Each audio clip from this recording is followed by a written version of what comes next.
Fala galera, bom dia. Segunda-feira, dia 5, vamos lá. Dia importante, né? Semana importante, bastante coisa acontecendo, mas antes de eu começar aqui, deixa eu mostrar para vocês mais uma vez, ó.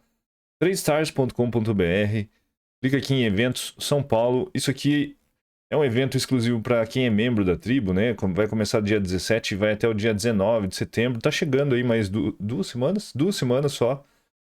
Tribe Connection é exclusivo para membros. Quem não se inscreveu ainda se inscreva. Toda a galera vai estar lá, né? Eu, enfim. Pipo, Tonho, Jackson, entre a outra galera, Siqueira, todo mundo vai estar lá.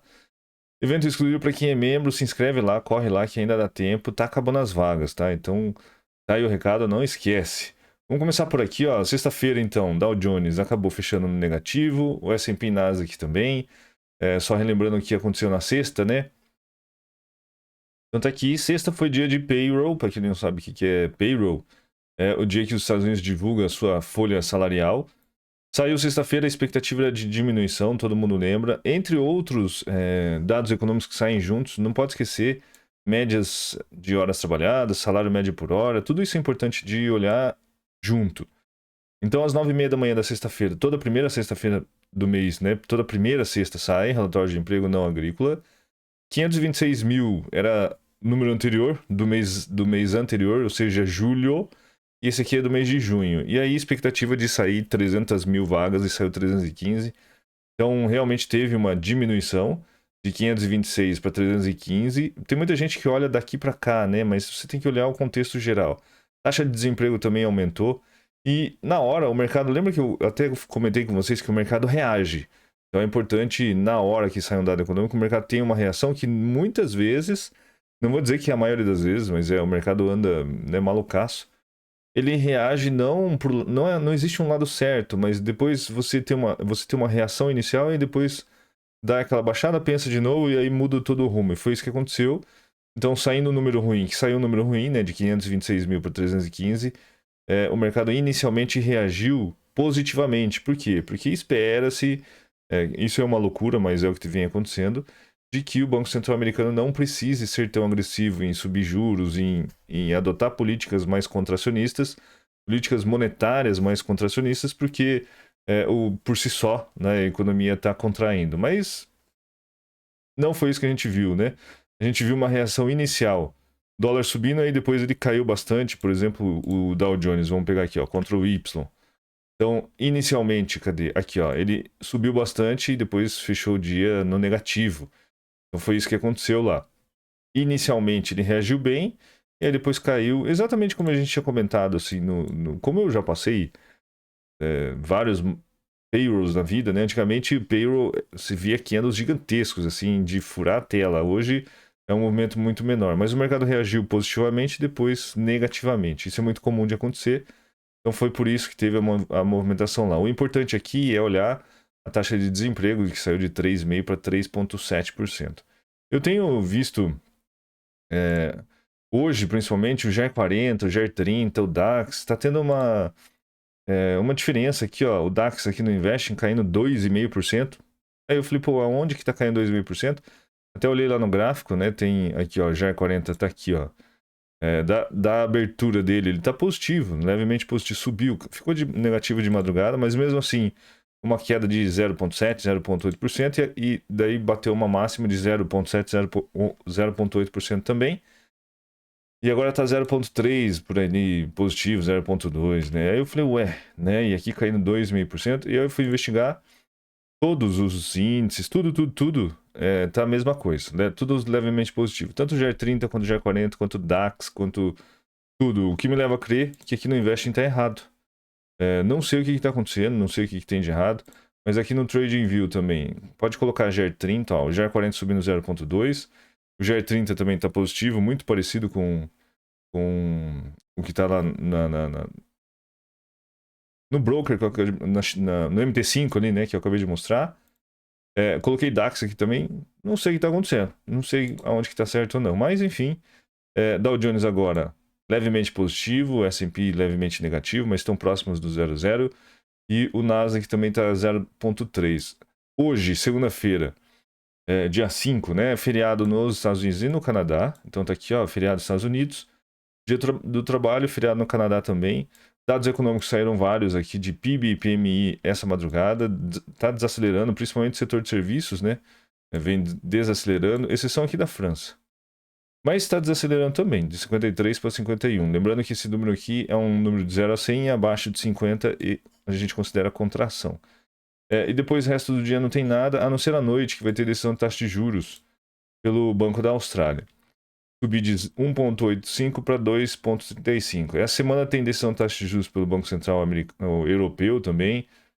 Tem bastante coisa, tem livro bege, teve reunião da OPEC, então tem bastante dado econômico semana, mas hoje em si tá mais tranquilo. E aí, o que eu queria mostrar aqui, ó. Vamos aqui, a gente tá aqui, ó. Euro, gráfico diário. Vamos começar a olhar por aqui, ó. Euro no gráfico diário, ele tá abaixo da paridade de 1 para 1. Quando você olha aqui em análise técnica, né? Tá numa região bem volátil, né? Com dificuldade de passar aqui para baixo. Se fechar assim, ou fechar uma coisa parecida aqui, pode ser um candle altista, né? Pro resto da semana, então não pode esquecer que acho que é na quarta-feira, quarta ou quinta-feira que tem, depois a gente olha lá, decisão de taxa de juros pelo Banco Central Europeu. E a expectativa é que eles subam 0,5%. Nesse final de semana vocês viram que a Rússia anunciou que fechou a torneirinha lá, não vai reabrir por enquanto. Já era esperado isso. Estamos em véspera do inverno na Europa. Até você abre matérias assim, né, no Market Watch, tem fotos falando sobre isso. E aqui para o Morgan Stanley, que é um dos bancos extremamente importantes para o mundo aí, nessa matéria diz o que vai alimentar outra queda nas ações é justamente a zona do euro também, né? Então, se você pensar que a zona do euro está numa situação bem complicada, conflito, e agora sem gás não vão produzir também, não vão ter que retroceder uns 10 anos aí, crise energética, inflação devido a essa pressão da energia e tal. Quais são as possibilidades do euro se valorizar? É isso que a gente tem que raciocinar, né? Existe essa possibilidade do euro se voltar a se valorizar, subir para 1 ou para 2? E eu, particularmente, não vejo essa possibilidade. O que, de repente, a gente pode ver é o dólar se desvalorizando eventualmente um pouco e dando um fôlego para o euro, porque isso aqui é uma paridade, né, entre o euro e o dólar. Mas do euro se fortalecer em si, por mais que o Banco Central Europeu suba a taxa de juros de forma mais agressiva, a expectativa é que subam 0,5%, mas subam ali 0,75%, que eu acho improvável, mas depois desse corte do gás aí no final de semana, tá todo mundo nessa expectativa, né, que o Banco Central Europeu seja mais agressivo.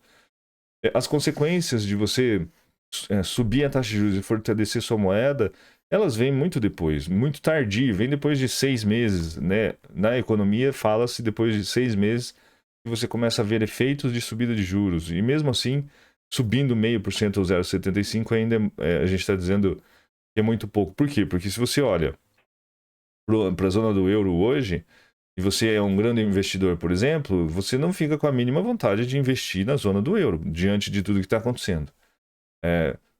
Crise, guerra, entre outras coisas, né? Você não vê uma perspectiva positiva, você não tem uma expectativa positiva para os próximos meses ou até anos, né? Então, eu acho difícil o euro voltar a se fortalecer por enquanto, dentro desse contexto, dentro desse cenário. Mas pequenas correções no meio do caminho, isso pode acontecer, principalmente se o dólar der uma trégua. Então, quando eu olho para esse gráfico aqui, é um gráfico muito volátil, aqui, onde ele está aqui agora nesse suporte. Para day trade em si, de repente pode ficar interessante fazer compras e aquela coisa toda, mas por enquanto, pelo menos nesses próximos dias, assim, tá estranho ainda, né? A gente tá aqui operando abaixo de 1, né? A paridade de 1 para 1. Eu acredito sim que o euro volte ali nessa casa aqui, 1,01, 1,02 e tal. Eu até comentei com a galera que eu tô de olho num swing trade de compra do euro, mas ainda vou ficar de olho. Todos os outros ativos, ó, por exemplo, abrir dólar australiano no gráfico diário também está num suporte bem importante. Lembrando que tem decisão de taxa de juros aí hoje, aqui, Banco Central da Austrália. E também, né, pode ser que a gente veja aí alguma subida. Hoje, particularmente, com o mercado americano fechado, e se o mercado americano abrisse 10,6, eu teria uma expectativa de um dólar mais forte hoje. Esse seria o viés, mas como ele está fechado, mesmo ele fechado, a gente pode ver volatilidade. E pode ver divergências, assim, né? Coisa andando de um lado para o outro sem muita correlação.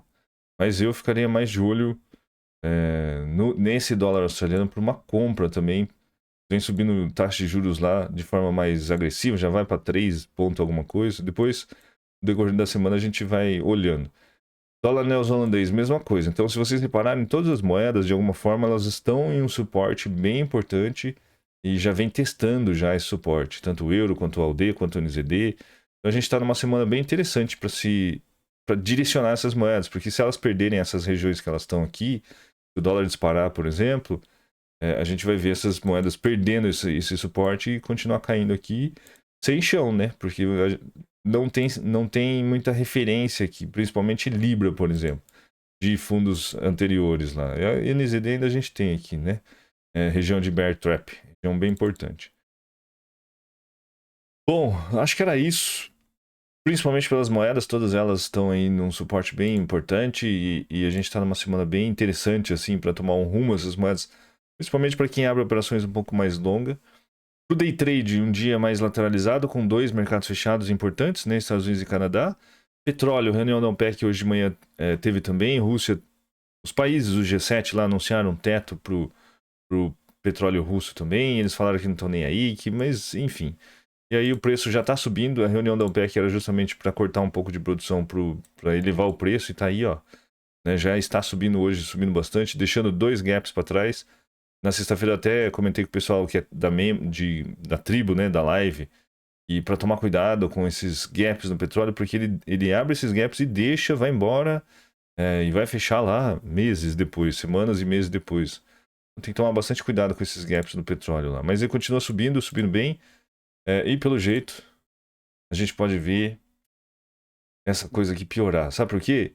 Porque se colocar um teto no preço do petróleo russo e a Rússia falar assim, então beleza, então não vendo mais petróleo para vocês. O preço do petróleo pode disparar. Pode ir para 150, 200, 300, sabe lá quantos dólares pode ir o preço do petróleo. Porque você vai ter uma escassez maior de um grande produtor de petróleo no mundo, né? Então, a gente está numa linha bem tênue, né? Entre esses mercados voltarem a subir e entre esses mercados continuarem caindo até o final do ano. Beleza, então, galera. Eu sei que o Morning Call se estendeu um pouco hoje. Eu ainda não falei do resto dos dados econômicos que tem para essa semana, mas vai ter bastante coisa essa semana, mas eu vou falando no decorrer. Ótima segunda, uma ótima semana a todos. Até o próximo Morning Call. Tchau.